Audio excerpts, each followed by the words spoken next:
Welcome back to Weekly EP. My name is Cody Swanson. This is episode 9 with Manon from here in Berlin, Germany. We talk about pigeons, octopuses, magic mushrooms, and wanting to make art that isn't only for people who traditionally have access to it. It took Manon a few weeks to find the time to set up her equipment and make this record because she has a lot of different art projects on her mind. But it was worth the wait. As always, we'll do a short intro, listen to the new record in full, and then dive into the creative process. First, here's a taste of that record. Is it good or bad to feel unimportant? Is it good or bad to feel important? We certainly don't stand for or with it. Mostly I would want them for breakfast and a piece of toast that gives me no rational. What is your name? My name is Manon. I'm French. And wait, can we do that again? Because my phone rang. That's terrible. I need to turn my phone off. That was a bad start. Okay. I'm ready now. All right, so what is your name? My name is Manon. Okay, and what is the name of your music project? It doesn't have a name yet. It's I guess the name will come to me one day. For now it's just me. Fair enough. And where did you record this EP? I recorded it in my living room, where I'm sitting right now, not very far from a window and a couch and a table. And what city or country? Yeah, I'm in Berlin, in Germany. In the Reinickendorf, to be very exact. Thank you. What was the reason that you decided to do one of these?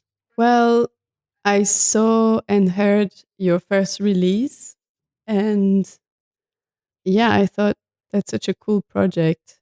And also it coincided with the beginning of this Corona time, which I also found and still find very particular and strange and special and a lot of different things, introspective also maybe. Mm-hmm. So I thought, I would be into making such an experiment.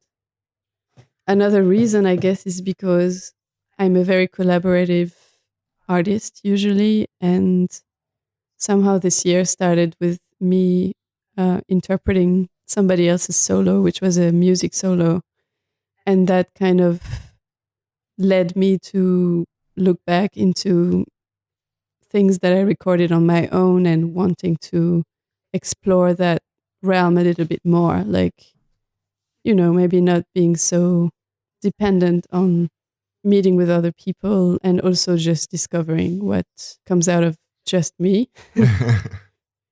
Yeah.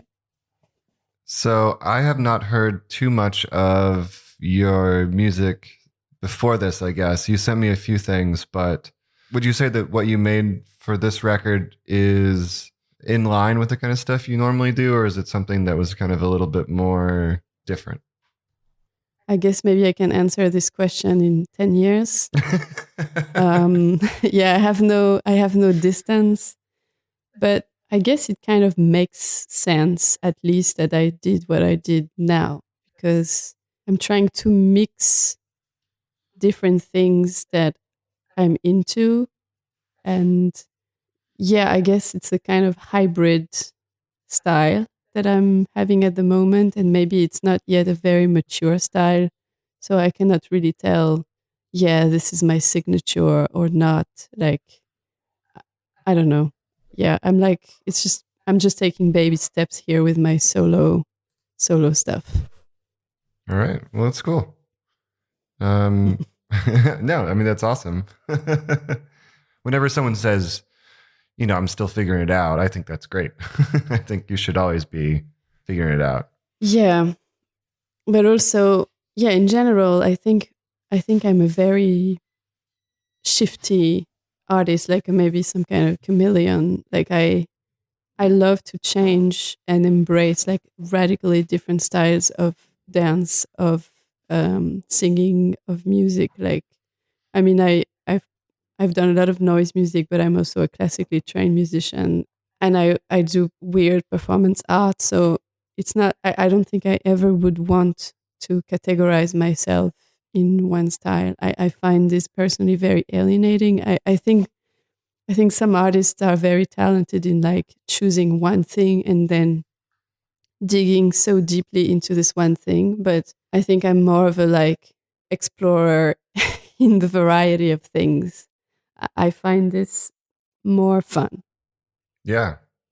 I mean, I do too, I think. That's why I play a lot of instruments really badly. Yeah, I mean, of course, exactly for that reason, I sometimes, I mean, I often wonder, like, oh, am I just like being an amateur at everything? But I don't know. I'm just trying my best, you know, and I'm just trying to do something that feels authentic in each moment. And if that means I'm gonna have to play guitar like two strings repeatedly for half an hour, that's how it has to be. Okay, so last question then for this intro part before we get to the record is, what is your favorite flavor of or way to have ice cream? I'm not a very big ice cream fan, so that's a good question, I guess. Perfect. But there is this one ice cream shop in Berlin where I'm not going to advertise for this shop, but they have vegan ice cream, and it's surprisingly very delicious because they make their own vegetal milk, and they have this cookie ice cream that is amazing. It's like vegan coconut ice cream made out of fresh coconut milk. Oh, wow. I guess that's my favorite. Yeah. Okay. All right. So, yeah. And now let's move on to listening to the record. And do you have a name for the record? Do I have a name for the record? Oh, I wish you didn't surprise me with that question because I'm not ready for it. No, don't put that in the. No, I don't have a name. What if we called it like Untitled 3 or something like that? Yeah, something very conceptual and cool. Yeah. No, maybe we could just call it Blanket. Blanket? Okay. So this is Blanket by Manon.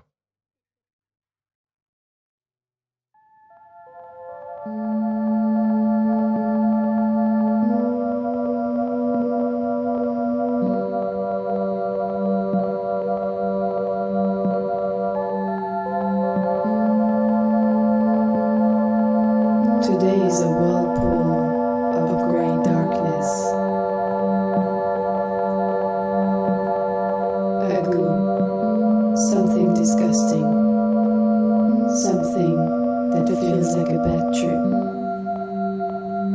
The pigeon nests outside my window. It is planet Earth, but it is looming in the landscape of a bad afternoon. This is a bad afternoon.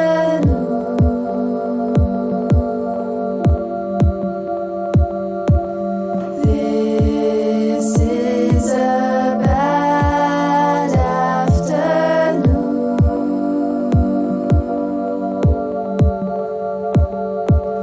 This is a bad afternoon.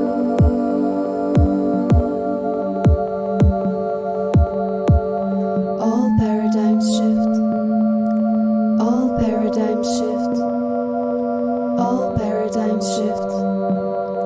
All paradigms shift. All paradigms shift. All paradigms shift. All paradigms shift. All paradigms shift. All paradigms shift. All paradigms shift. All paradigms shift.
In this time of confusion, of doubt,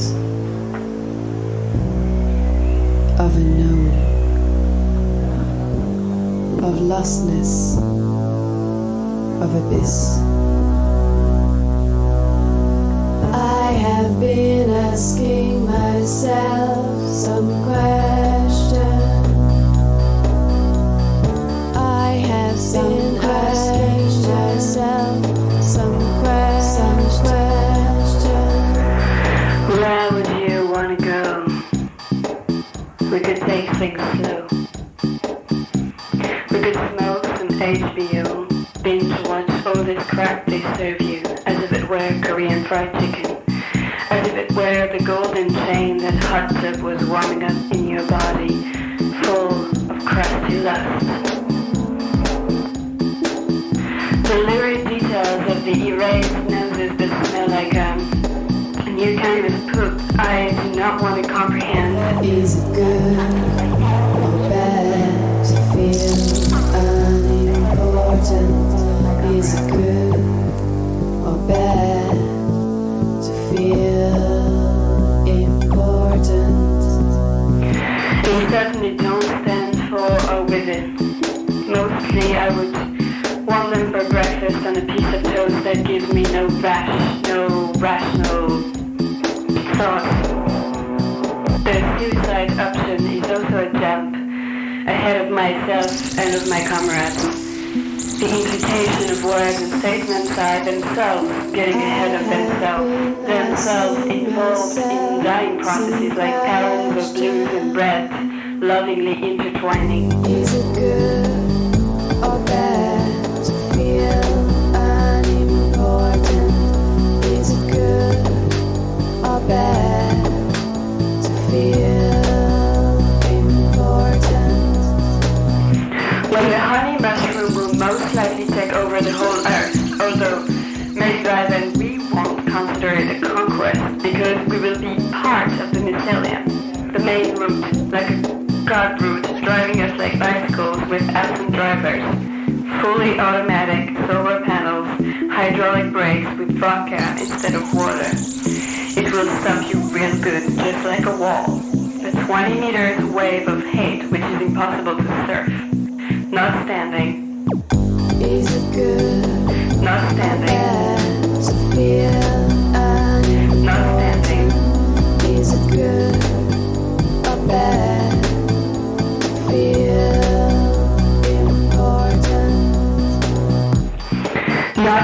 not laughing at all. Deflated balloons don't smile, they are no wet kiss. It's more like sandpaper.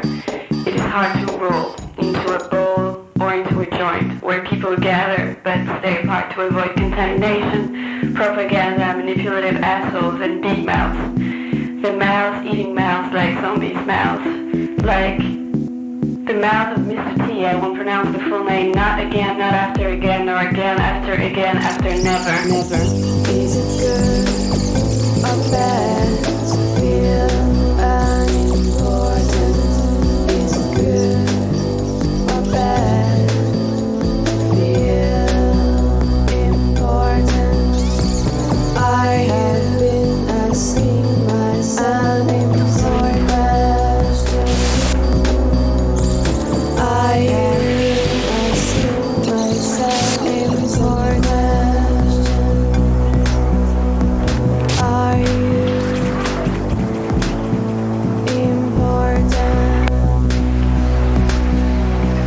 Are you?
Oh my god. Okay. So Wow. now But it's true. Why don't I have a title? I don't know. Sometimes, things slip by. So, yeah, let's talk about the music now. I'd like to just kind of go over what instruments you used on this record, because I think maybe there was some, in English, it would be called like a thumb harp, finger harp. And Yeah. song 3 on Breathing Octopus, I feel like there was percussion that was maybe like a glass or some sort of kind of object being hit, like a drinking glass or something. So just, yeah, if we could just kind of go through. Yes. It was a mouth blown glass made out of glass. Hit with a pencil. Yes, so the instruments I used are 2 different Casio keyboards. One is a sampler keyboard. They are like these mini keyboards that are like, toys. Is it like the SK1 or something like that? Yes, I have the SK1 and I have the SA10. Yes, so on one track I just loop my voice. It's very simple, and that's the like song's body, I would say. Yeah, and then I used these pre-recorded sounds from SA10, and I also used the rhythm section of that keyboard a little bit. And then I'm also working with a little drum machine that's called a Pocket Operator. Oh, by Teenage Engineering, or? Yes, PO12, exactly. Mm-hmm. And then I used it's a micro granular sampler, and it's Bastel Instruments. And then I have a digital delay from Boss. I have also a mini tape player. I used a contact microphone, and yes, and in terms of instruments, I used this kalimba, this thumb harp, and I also used an instrument from Mali that's called kamelengoni. Maybe you thought it was a guitar, but okay. What's it called again? Sorry. Kamelengoni. Okay, I am not familiar. Yeah, sounds cool though. Yeah, and it has like a round body that is basically a dried, like a kind of squash, but like a gourd, like a pumpkin, exactly. So it has like a round body, and then there is a stick, and then there are just 4 strings on each side, and then you sit it on your lap, and it's like going up, like it's quite big, and then you play with both hands at the same time. I mean, it's a bit like a kora, actually, if you just to have an idea of the shape. And where did you get that? My father is a musician. He's specialized in Afro-Cuban music, and he learned how to play this instrument, and he makes them. Oh. He makes them, but not like just, for himself or his friends. And then I was begging him for many years to have one, and I finally got one, and so it's always around the apartment. He finally realized that you were serious, and he was like, "Okay, all right." Yeah, exactly. Yeah. All right, so let's just. I don't really have a proper path for this. We can kind of go through the songs and just talk about how they happened, or just the record in general. Yeah, we can talk about. I mean, it was very interesting also how it developed through the week. Like I felt that I got it. I was getting into a flow slowly, and in a way, I could have kept. I should have kept on going afterwards. But yeah, like generally, it was one song a day, and I tried to wrap it up, like everything. So I would just be like, okay, what do I feel like today? Oh, I feel like this sound. And then I would just record that sound. And that led into the next steps until I felt, okay, this is finished. Or it's not finished, but like I can come back to it later. And I did that for every song, except one song that took me 2 days because I also had to do other things. Also, I was not spending so much time. So you didn't spend 12 hours a day on... No. Right, no, exactly. Right. I mean, I'd say some days I kind of got it swept up into the recording flow. And then it was like, maybe 6-7 hours easily. Because especially with mixing and Yeah. But yeah, generally I try to like have to just wrap it up. I like to wrap things up, and I'm very impatient. So yeah, like Yeah. extremely impatient. So I'm not gonna like plot a whole, especially for that project. That's what I liked about it. I didn't want to plot my whole album and then have very high expectations Right. and be disappointed. I never felt, at least, like especially the day of, it was very challenging for me to face each songs. But I think that's just part of the process. And Yeah. I mean, I guess a little secret is that most people I've talked to have felt the same way until about Friday or Saturday. Like I was just talking to someone who, like, one of the my favorite songs that they put on the record is like, they were like right up to the end. They're like, I don't know, I kind of hate this song. It really sucks. And then the other person they were collaborating with added another track, and suddenly they were like, oh, well, no, this is a good song now. And now it's on the record. And it's like, I think that's just kind of how it goes. yeah, sure. I mean, when you work with other people, it's also very different. Well, you have someone else to maybe tell you that you're being stupid when you say something sucks. I mean, I think there's a lot to collaboration, obviously, but I think one of the best things is if you think something's terrible and someone goes, oh no, I really like that part, or I think this could turn into something. And you go, oh really? You know, like, cause I get in that headspace too, where I think like, you know, oh man, like this all sucks, you know, and there's no one there to say like, hey, hold on a second. You know, chill out, take a day away, come back to it, you know? I mean, that lesson I kind of received, early on with other people, where it was a kind of a rule, like before you do any final judgment, you need to really give it a day. Mm-hmm. Yeah. Let's just dive right into it. Let's just break down some songs. So the All Paradigms Shift. Yes. Track 1. Track 1, which was also the first track. That you recorded? Yeah. Okay. Yeah. This is also the first one that I listened to when you sent me the songs before I had the track order. Yeah, there's a lot of cool stuff going on in this one. There's the kind of poetic, like, spoken word at the beginning that then kind of leads into the kind of chorus harmony, the kind of more singing section. With like the rhythm section that comes in with the beats and stuff. I'm going to probably forget the exact words, but when it's like, there's a pigeon outside my window. It's like planet Earth. It is looming, you know, like it's like all these really amazing words coming at you, and that are like both kind of pedestrian and normal, and also very intense and dark. Yes. Was that like, where did that come from?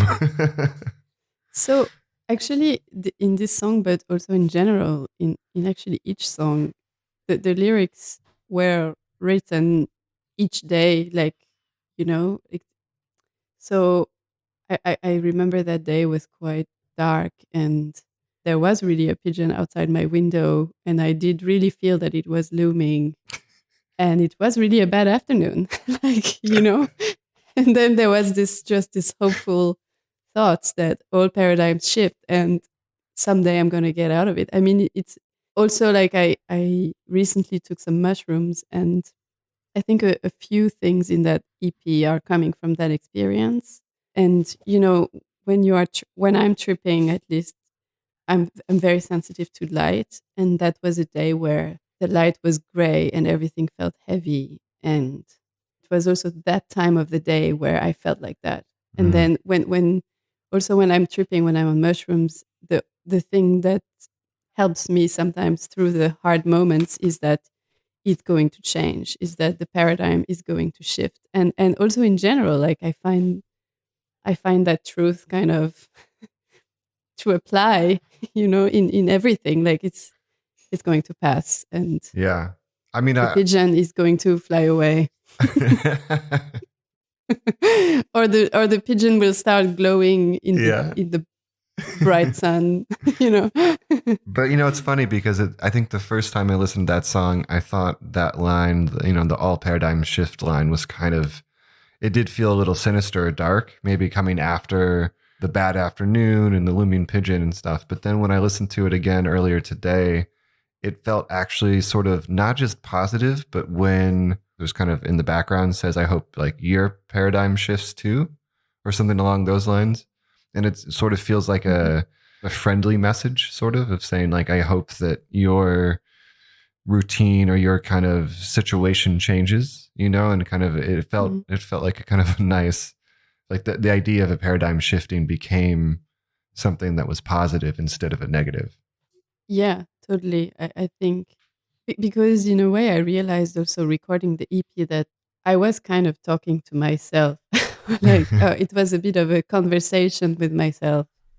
Like whatever I was speaking out through the lyrics was really what was going on in my head or what I would tell myself to go through, whether like also go through the difficulty it was sometimes to have to produce something, putting this, I mean, it was a fun pressure in that case, but still, it was just like, I want to make something, I want to produce a track, and I'm going to speak up anything that is true to the moment.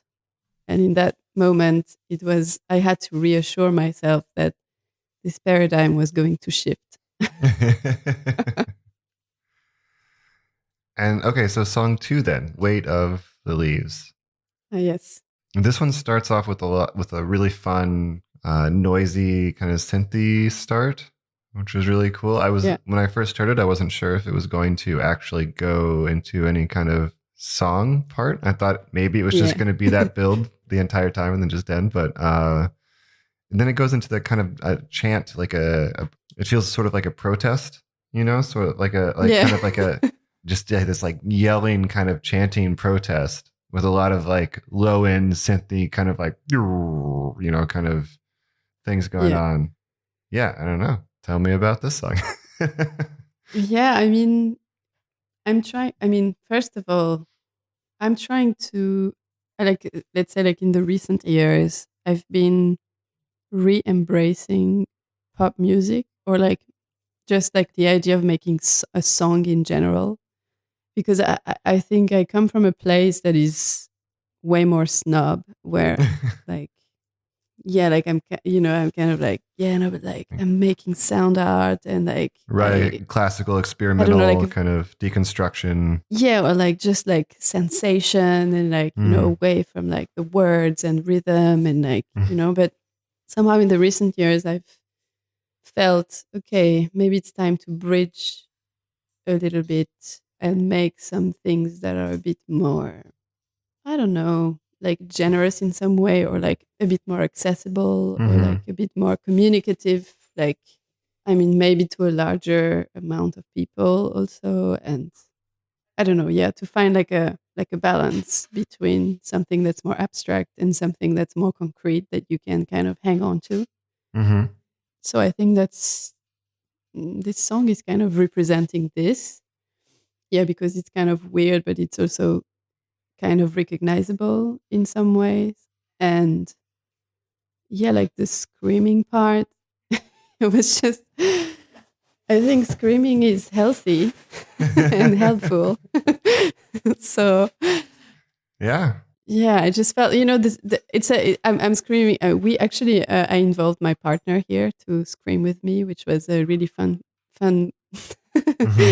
fun part of the recording, which was like, hey, can you like scream those lines for me for a sec?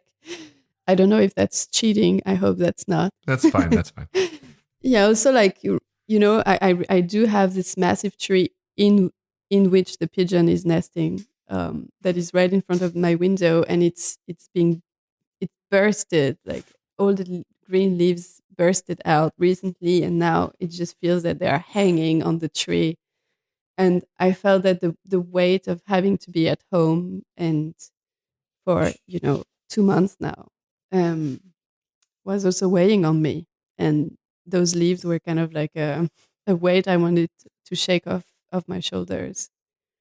Yeah, I was protesting against the quarantine and against the weight. Breathing Octopus, song number 3. So we've covered the non-guitar instrument. which was called what again? Yes.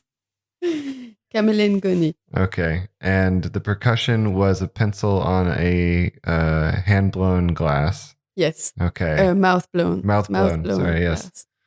And so really all that's left that's super curious to me is it's a very nice song. It's a very it's very different from most of these songs are, I guess, different from all the other songs in a cohesive way. Like it doesn't feel like a mix, but it feels there's a lot of variety, and this one is just very kind of quiet and gentle compared to some of the other ones, I guess. And I guess, but the lyrics, I was trying to figure out.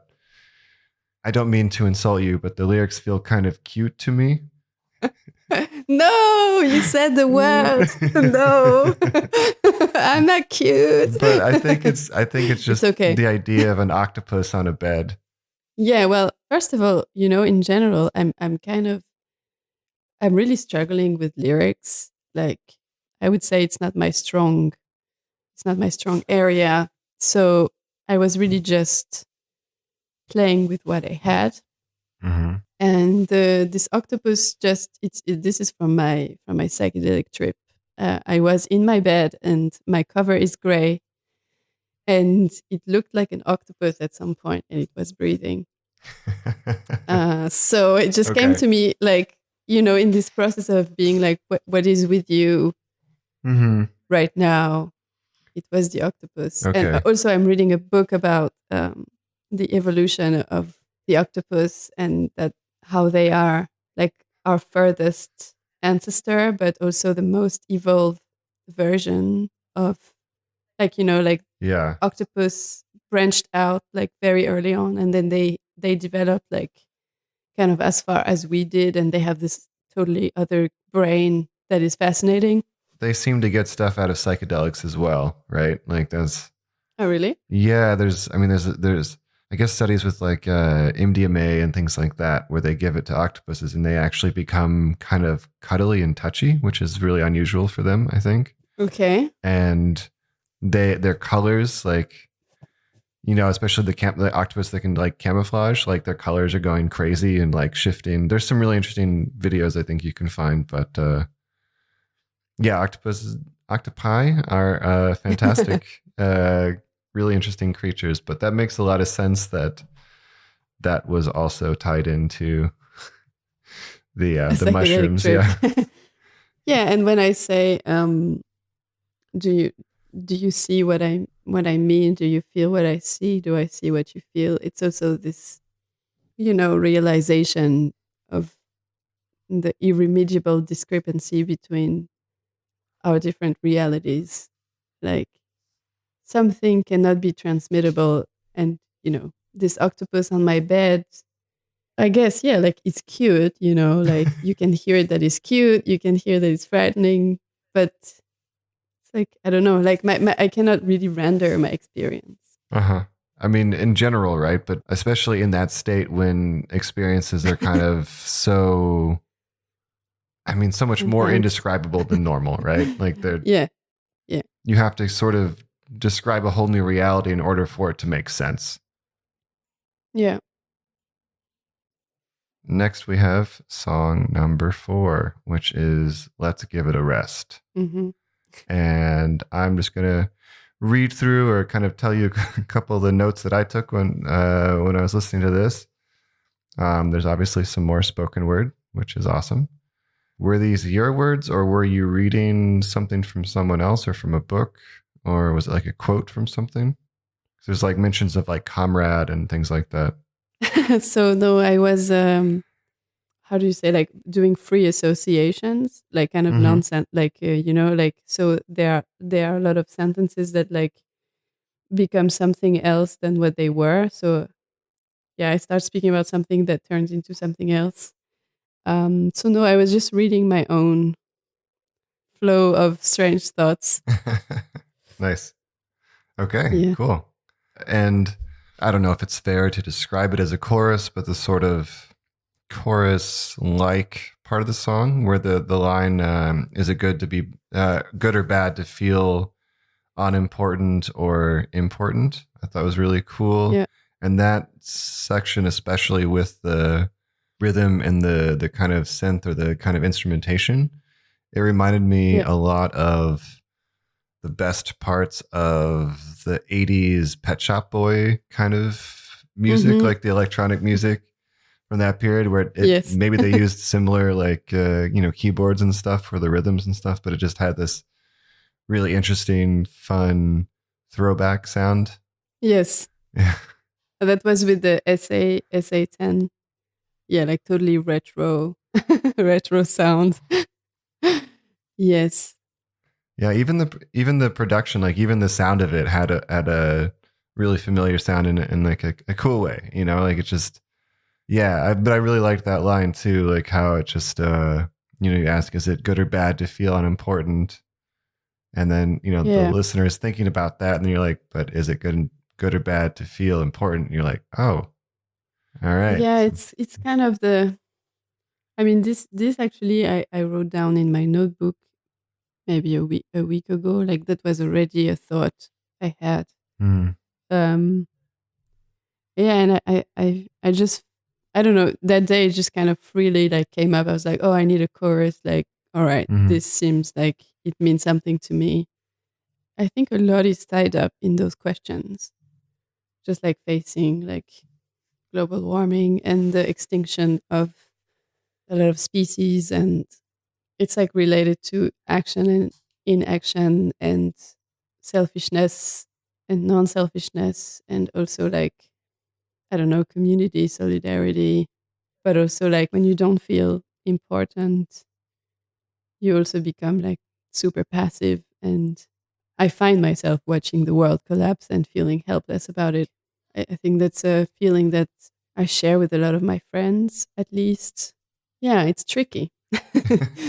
It's very tricky. And then yeah. in the frame of that album, of that EP, was also the question of like, like the relevance of art Mm-hmm. in times, especially of like pandemic and stuff.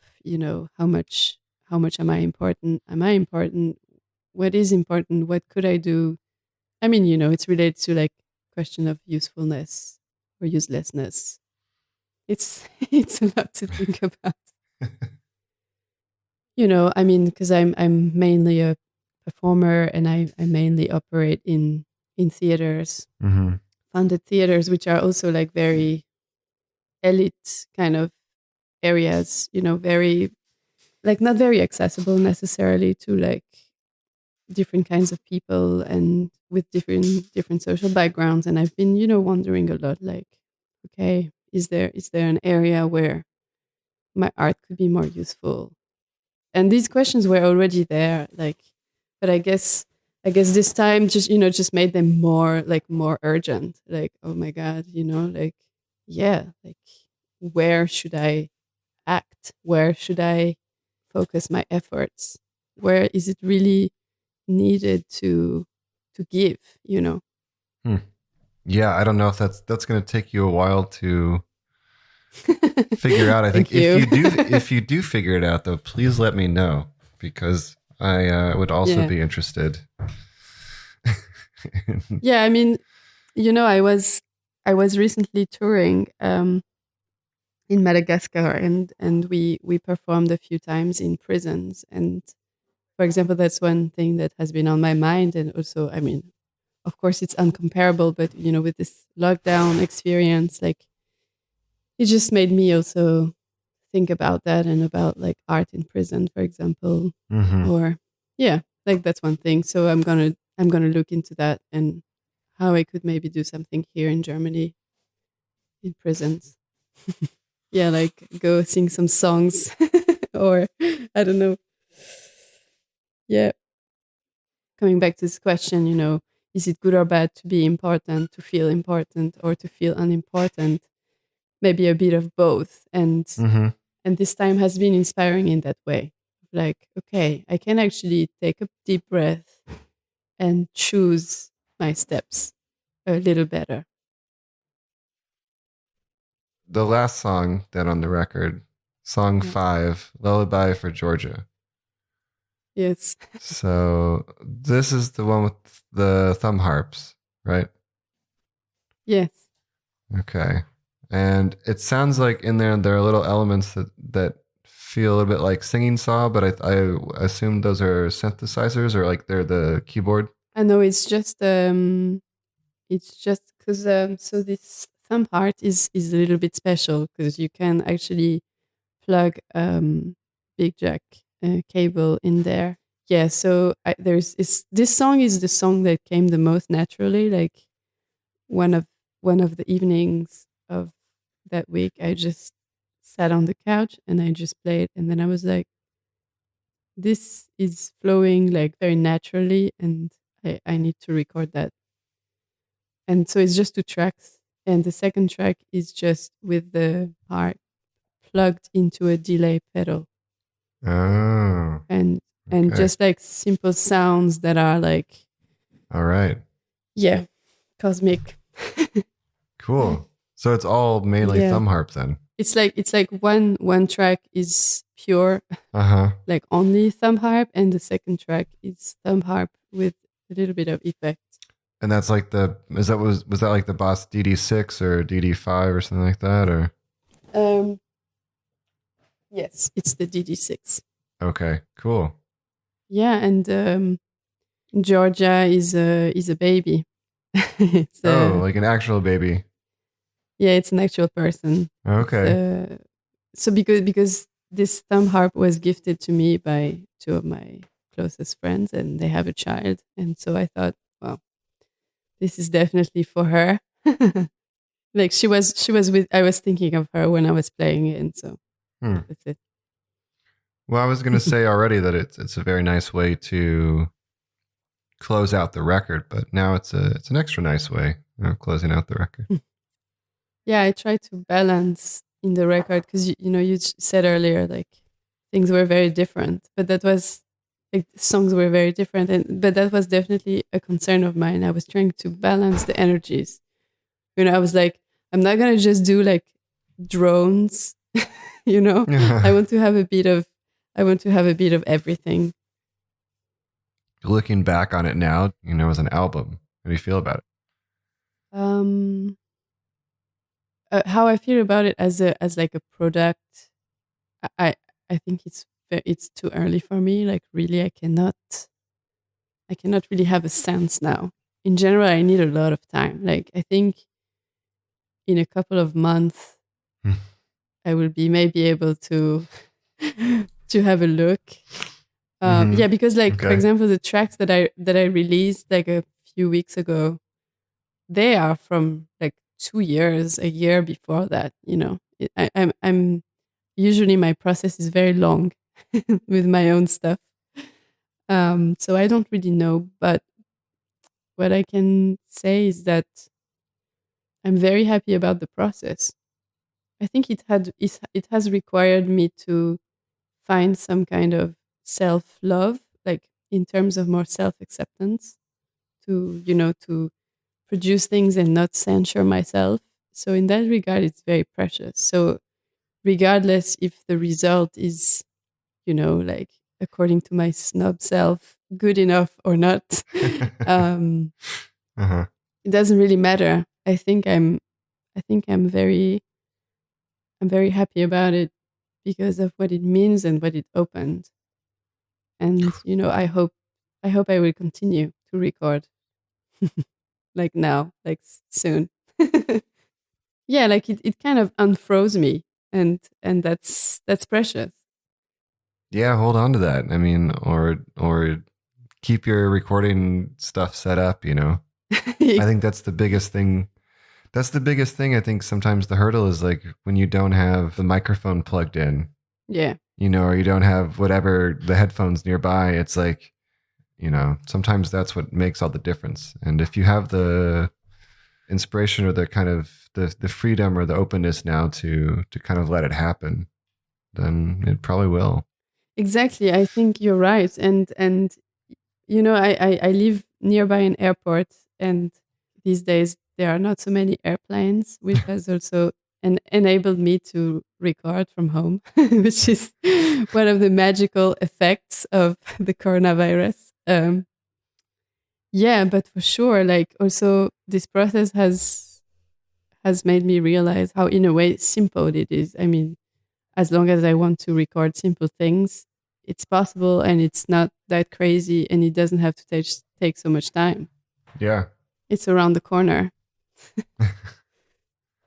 Well, that's wonderful, first of all. But also, before we say goodbye, I would like to ask, how can people find more of your music or your art in general on the internets? I have a website. It's www.manonparent.com, MANONPARENT. And there is a section for sound, and there is a section for movement, and there is also like a kind of blog news. So that's easy. When was the last time you updated that blog? It was before the coronavirus, but I will see this EP project motivated me to create a solo project page on my website. So I will put in all my music links and stuff. Okay, nice. Yeah. Yes. I want to say thank you. Actually, I'm very grateful for your invitation and for your trust and for all your encouragement actually throughout the process. No, that's really super great. I feel lucky. Thank you as well. So I just thought originally it'd be fun to have a podcast with, some music on it every week. And it's become something much more interesting and rewarding because of these sort of interactions. And thank you so much for doing this. Yeah, you're welcome. Long life to Weekly EP.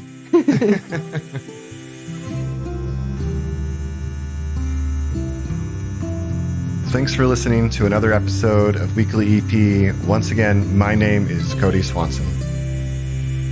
I first met Manon years ago when she became one of the lead actors in a film I made in Brooklyn.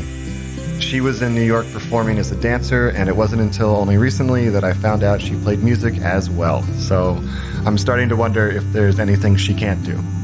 Please check out more of Manon's work at manonparent.com. That's MANONPARENT.com. If you enjoy this podcast, please subscribe and rate it wherever you listen to podcasts. It really helps a lot. Also, come say hi on Instagram. You can find all the episodes and more on our website, weeklyep.com. And if you or someone that you know would like to do your own weekly EP, please get in touch. We would love to hear from you.